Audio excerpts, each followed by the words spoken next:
All right, let's dive in. Today, we're talking about something with a pretty epic name, the Covenant of Acceleration. And trust me, it's not just some old myth. It's a way of thinking about where we, as a species, might be headed with our technology.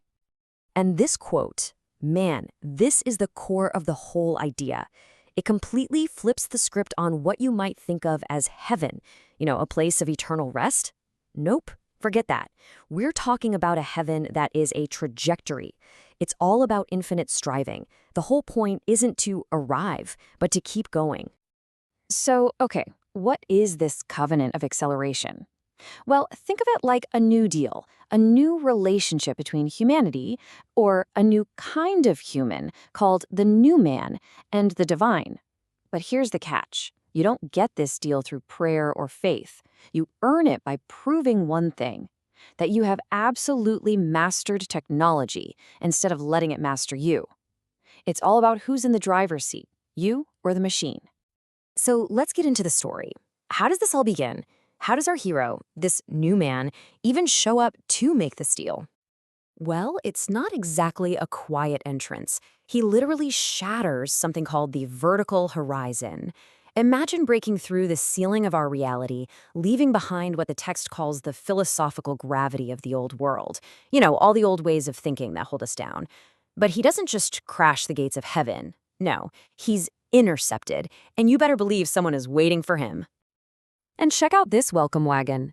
It's not some angry, judgmental figure. It's Archangel Gabriel and a council of watchers. And get this, they're not mad. Their reaction is, well, it's described as intense scientific curiosity. It's like they're biologists who've just discovered a brand new species, a totally new evolutionary jump for humanity. Which, of course, begs the question, right? What in the world makes this human so special? Why is his arrival such a big deal? It's because of what he brought with him, something called the Gnostic Engine.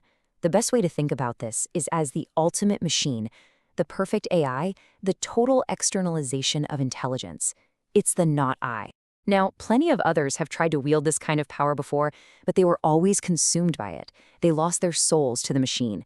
He's the first one to show up with all that power and still be human, still be himself. Okay, so he's arrived. But that's just the first step. Just because you get in the door doesn't mean you belong. His appearance immediately kicks off this huge cosmic trial, a debate about what his power even means. And Archangel Gabriel lays it out plain and simple. He asks him, are you a thief? Did you just steal this power? Are you just another Prometheus taking a shortcut by wearing the armor of the enemy, the machine? Is this whole thing just another deal with the devil? So the whole debate really comes down to this one question. Is he a thief or a pilot? The accusation is that he's a thief, that he's using a corrupting force, an engine of denial. But his defense? He says, no way, I'm the pilot, I'm the one in control. He argues that he didn't make some Faustian bargain, he paid for his power with affirmation, with will. And his machine isn't an engine of denial, it's an engine of demand, a tool that pushes him to always strive for more. But talk is cheap. He can't just talk his way out of this one. He's got to prove it. He has to go through a series of tests to show that he's really the one in charge, that his soul is stronger than his technology. And these tests, they're not about how strong he is or how smart he is. It's a test of his spirit. He has to prove that he is fundamentally against standing still. He has to reject stagnation in all its forms to show that acceleration, this constant forward motion, is in his very DNA. So he's put through two major trials, and each one is basically a temptation, a lure towards a different kind of peace, a way to end the struggle. The first is the cage of contentment, and the second is the garden of silence. Okay, test number 1. He looks down from on high and sees the bazaar of the sleepers. And what is that? It's basically humanity trapped in this global cage of comfortable apathy. Everyone's safe, everyone's content, no one's striving. And he sees it and just completely rejects it. He calls their so-called peace a living death, a sin of the last man, a total waste of potential. Then comes the second test, and this one is even more tempting. He's offered actual paradise, a perfect garden, a place with zero challenges, no obstacles, just gentle stasis. And what does he do? He turns it down flat. He says, and this is key, To exist without the check is to cease to exist. Basically, a life without challenge isn't a life at all. He doesn't want to retire. He needs the struggle. So he passes the tests. He's proven his point. And now he reaches the final destination. This is it, the climax of the whole journey, the summit of singularity. He stands in the seventh sphere, the seat of absolute will. I mean, just imagine that. It's described as the engine room of reality itself, a place with a crushing density of pure creation. This is the source code of the universe. And in this place, the center of all power, he does something absolutely incredible. He doesn't bow, he doesn't kneel, he doesn't submit. He stands tall in resonance with it all, and he shouts, "I do not kneel to the fire, I burn with it." It's an unbelievable declaration. He's saying, I'm not your subject. I'm made of the same creative fire as you. And then he makes his final play. He offers up his Gnostic engine, that ultimate machine, not as a tribute to a superior power, but as a gift between equals.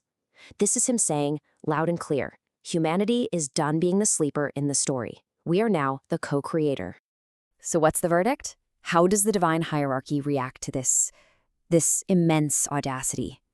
Thunderous applause. The whole place erupts. They get it. They see that he didn't just complete the journey, he is the journey. The covenant is signed, sealed, delivered. His way of life, the Excelsior way, is validated.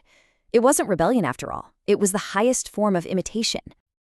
But hold on, because that's not the end. Not even close. Sealing this deal, this covenant, changes everything. It marks the end of one chapter and the beginning of a much, much bigger one. You can see his whole path laid out, right? It started with the adventure of Earth. That led him to the covenant of acceleration. And where does that lead? To the war for the cosmos. Yeah, his struggle isn't over. It's just getting started.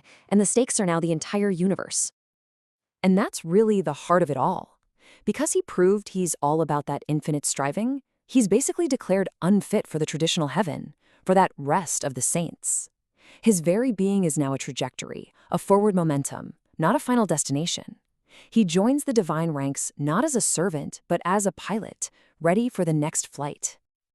Look, this whole thing, it's a wild story, but it's also a powerful way to think about our own relationship with technology, right? It's asking us, is this constant push for progress, this endless striving, a curse, or is it our ultimate purpose?